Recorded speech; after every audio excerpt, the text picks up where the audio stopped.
Bonjour chers amis bibliothécaires, on se retrouve comme d'habitude et comme tous les jeudis pour une nouvelle vidéo. Alors je vais pas vous mentir, aujourd'hui j'ai hésité un petit peu en me disant est-ce que je fais cette vidéo ou pas. Mais comme ils sont considérés dans la liste de notre thème de type d'extraterrestre ou d'alien, eh bien je me devais d'en parler, mais vous allez très vite comprendre pourquoi j'ai hésité.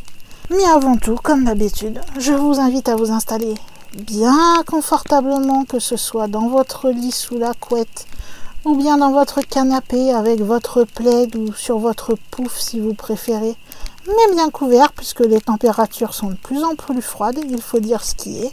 Avec peut-être entre les mains une petite tasse de café, ce serait peut-être pas trop mal, ou un thé, enfin quelque chose de chaud. Après, je ne vais pas vous embêter si vous préférez les sodas, eau ou autre chose qui reste des boissons froides. La vidéo va être assez courte, donc je ne sais pas, peut-être que vous êtes du genre à prendre des petites choses à grignoter, ou malgré le fait que ce soit court, enfin, cette fois-ci je vous laisse décider de ce que vous avez envie.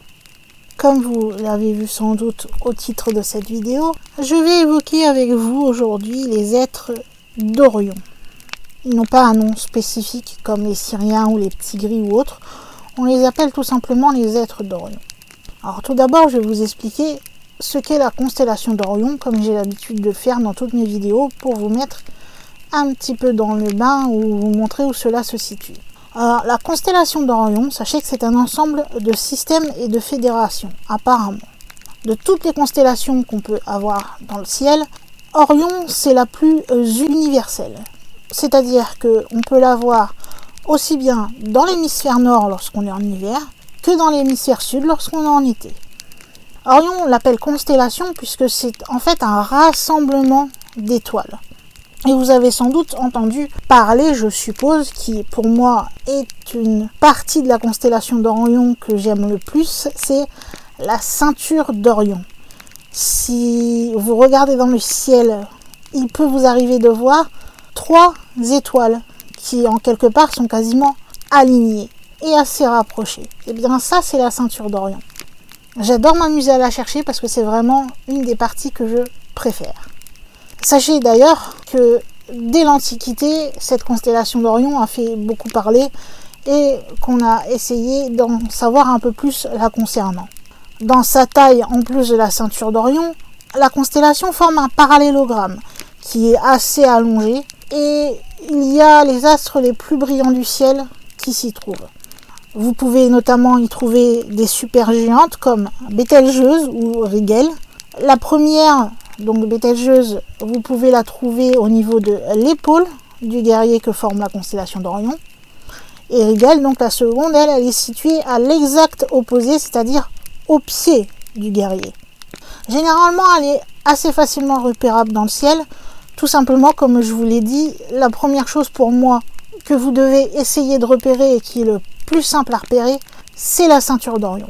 Une fois que vous avez trouvé cette ceinture d'Orion, après il vous reste juste à essayer de deviner où peuvent être les autres étoiles qui dessinent ce fameux guerrier que représente la constellation. Et pour ceux qui s'y connaissent un petit peu plus en astronomie, eh bien si vous savez où se trouve la bleue Sirius du chien ou la rouge Aldébaran, qui est l'œil du taureau, eh bien sachez que la constellation en fait se trouve juste sur la même ligne qui va relier tous ces points en fait, tout simplement. Mais comme je vous l'ai dit, le plus simple c'est vraiment d'essayer de repérer cette fameuse ceinture d'Orion qui est pour moi la plus belle chose dans le ciel. Mais après ce n'est que mon avis personnel. Donc voilà, vous savez un petit peu mieux maintenant ce qu'est la constellation d'Orion, de quoi elle est composée, etc. et comment la repérer dans le ciel maintenant aussi si vous ne saviez pas au passage. Maintenant vous allez comprendre pourquoi j'ai hésité à vous parler des êtres d'Orion. Je ne vais pas passer par 4 chemins, comme d'habitude j'ai tendance à le faire. Si j'ai hésité à vous faire une vidéo, déjà d'une c'est parce que là la vidéo va être très courte et que quelque part je n'ai rien de vraiment précis à vous dire sur les êtres d'Orion, puisqu'il n'y a pas, comment dire ça, avec mes recherches bien sûr, je n'ai pas trouvé d'être d'Orion pur qui vient vraiment d'Orion. Dans mes recherches, on dit que les habitants du secteur d'Orion, donc qui forment les êtres d'Orion, sont à 89% des végans. Les végans, eux, sont à 84% de génétique humanoïde et les 16% restants de génétique non humanoïde. On dit aussi qu'il y aurait des reptiliens sur Orion, mais quelque part, aucun être d'Orion véritable. Je ne sais pas si vous voyez ce que je veux dire. C'est une composition d'autres races extraterrestres qui existent, mais pas une race pure. Du moins encore, je le précise, selon les recherches que j'ai faites. Peut-être que j'ai loupé quelque chose. Si c'est le cas, dites-le moi dans les commentaires, on ne sait jamais. Cependant, même si ces habitants viennent d'autres endroits, ça n'empêche qu'ils ont un entraînement spirituel assez strict. Vous avez des régimes, des cérémonies, des expériences psychiques. Vous avez aussi des prêtres de type divers du système d'Orion qui peuvent changer la couleur de leurs yeux.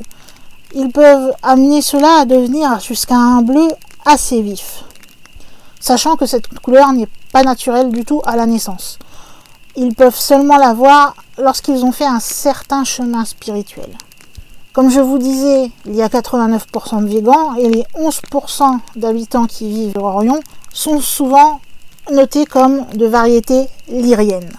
Ces lyriens, eux, qui vivent sur Orion, sont à 90% des personnes à peau marron clair et les 10% restants sont de type caucasien. Donc caucasien, c'est-à-dire européen si vous voulez, et qui ont donc des cheveux clairs. Ils sont généralement compatibles pour faire des mélanges interraciaux. Et le résultat qui naîtra de ces mélanges va faire un être type qui pourrait être envoyé sur Terre. D'ailleurs, il y a eu des possibilités de faire grandir certains d'entre eux sur la Terre même, et donc il est possible que certains de ces enfants aient grandi et maintenant soient parmi nous. D'ailleurs, sachez que les êtres d'Orion sont des végans et des lyriens, et qu'en plus, les maisons royales, que ce soit celle de Vega ou celle de la Lyre, ce sont toutes les deux des lignes qui sont très actives sur Terre. Et donc il y a eu pas mal de mélanges génétiques entre ces deux lignées à travers l'histoire. Ils ont fait des essais, tout simplement. En ce qui concerne le comportement de ces êtres d'Orion, donc de ces végans alliés aux lyriens, eh bien on dit d'eux qu'ils sont assez agressifs de façon générale. Ils ont même une réputation assez négative parce qu'ils ont été engagés dans de nombreux conflits et dans des guerres assez destructrices avec d'autres races extraterrestres de l'univers. Malheureusement pour vous, je suis désolée, je n'ai pas trouvé de quel conflit on parlait exactement. En ce qui concerne les êtres évolués d'Orion, eux, ils ont l'habitude de travailler sur les énergies dissonantes. Et ils ont réussi à maîtriser ce qu'on appelle les forces chaotiques qui circulent à travers la constellation d'Orion.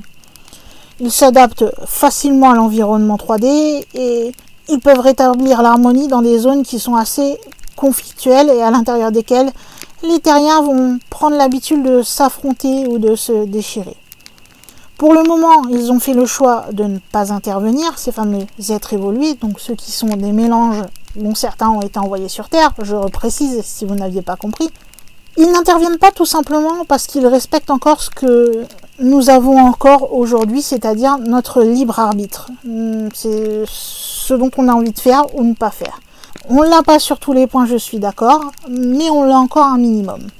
Cependant, ces êtres ont quand même créé des algorithmes adaptés à notre humanité et numérisé l'ensemble des informations dont ils disposent. Donc peut-être à un moment où ils trouveront que cela est un peu trop et qu'ils jugeront utile d'intervenir, ils se serviront donc de ce processus et il nous faudra adapter à un nouvel espace-temps multidimensionnel qu'ils auront donc créé en nous venant en aide. Donc comme vous le voyez et comme je vous le disais, je n'ai pas trouvé beaucoup plus d'infos que ça sur les êtres d'Orion. J'ai inclus les êtres évolués d'Orion puisque ce sont les enfants qui viennent d'Orion, même si ce sont des enfants de végans et de lyriens et donc là encore pas quelque part des 100% êtres d'Orion. Ils sont considérés comme une race extraterrestre. Je me devais d'en parler, la vidéo est courte, je sais par rapport aux autres races extraterrestres dont j'ai pu faire une vidéo sur la chaîne. Mais voilà, c'est seulement ces infos-là que j'ai pu trouver et encore, comme je le disais, et juste ces mélanges et le fait que ce sont d'autres races qui sont venues habiter la constellation d'Orion. En gros, pour faire simple, c'est un peu ça. J'espère malgré tout que cette vidéo vous aura plu. Si vous avez plus d'informations et que vous êtes un peu plus calé que moi En ce qui concerne ces fameux êtres d'Orion, peut-être que vous connaissez les fameux conflits qui sont évoqués dans les recherches que j'ai évoquées. Si c'est le cas, vous pouvez me le dire en commentaire. Et moi, j'ai essayé de chercher sous plusieurs noms. Je n'ai pas trouvé plus que ça. Après, peut-être fallait-il mettre des mots spécifiques. Je ne sais pas. Vous savez que pour moi, la catégorie, on va dire extraterrestre de façon générale, ovni extraterrestre, hein, on va mettre les deux ensemble, ce n'est pas mon point fort sur la chaîne. Donc, je ne sais pas s'il y a des mots-clés qui nous emmènent vers d'autres choses qui pourraient compléter. Donc là, si jamais vous voulez me donner un coup de pouce et puis mettre quelques informations dans les commentaires, ils sont faits pour ça, il n'y a pas de souci, je l'admets moi-même, je n'ai trouvé que ça. Donc comme vous l'avez compris, vous pouvez me laisser un commentaire, hein, comme je viens juste de le dire. Tout simplement aussi si vous voulez me dire ce que vous en avez pensé, si malgré tout vous avez appris quand même quelque chose et que vous ne connaissiez pas ces êtres d'Orion. Et si vous avez apprécié quand même cette vidéo malgré le fait qu'elle soit assez courte, eh bien vous pouvez me mettre un petit pouce en l'air ou un petit like. Et si vous débarquez sur cette chaîne, eh bien sachez que vous pouvez, si vous êtes fan de tout ce qui est paranormal, surnaturel et cela dans son plus large éventail, c'est-à-dire avec beaucoup de sujets évoqués, que ce soit du cryptide, de la hantise, des SCP, des creepypasta, etc. Eh bien vous êtes au bon endroit. Alors vous avez qu'une chose à faire si vous en voulez plus, sachant que je publie 3 vidéos par semaine, c'est d'aller voir le petit bouton rouge, de cliquer dessus et de vous abonner à la chaîne et de devenir officiellement un bibliothécaire. Si vous avez fait cela, je vous en remercie. Et normalement, vous avez dû voir une petite cloche qui est apparue à côté mot abonné. Celle-ci vous permet tout simplement en fait de choisir à quel rythme vous voulez recevoir des notifications de ma chaîne. Personnellement, je vous conseille, c'est la case du haut, c'est-à-dire recevoir toutes les notifications. Comme ça, dès qu'une vidéo est publiée sur ma chaîne, YouTube vous envoie direct une notification. Vous cliquez sur la notification, vous avez directement le lien sur la vidéo, vous n'avez pas besoin de me chercher, de vérifier si j'ai posté ou quoi. Sachant que s'il y a des problèmes, ça ne vient pas de moi, c'est que YouTube n'a pas eu envie de vous envoyer une notification. Ou il se peut, des fois ça arrive, donc vérifiez qu'il vous ait retiré en fait des notifications, donc vérifiez bien que vous l'avez bien activé votre petite cloche. Et pour terminer, vous savez que vous pouvez partager cette vidéo partout où il est possible de le faire, que ce soit de manière orale autour de vous, à votre travail, en cours, enfin où il est possible de le faire, ainsi que de manière virtuelle, c'est-à-dire en utilisant tout ce qui est mail, réseaux sociaux, sites ou bien encore blog et d'autres façons que je ne connais peut-être pas mais que vous connaissez et qui peuvent faire découvrir cette chaîne à d'autres fans de paranormal comme nous. Eh bien, je crois, mes chers amis, en tant que gardienne de la bibliothèque, qu'il va être temps pour moi de fermer les portes de celle-ci pour aujourd'hui et de vous dire donc à dimanche pour la plus grande vidéo. Et puis, bye!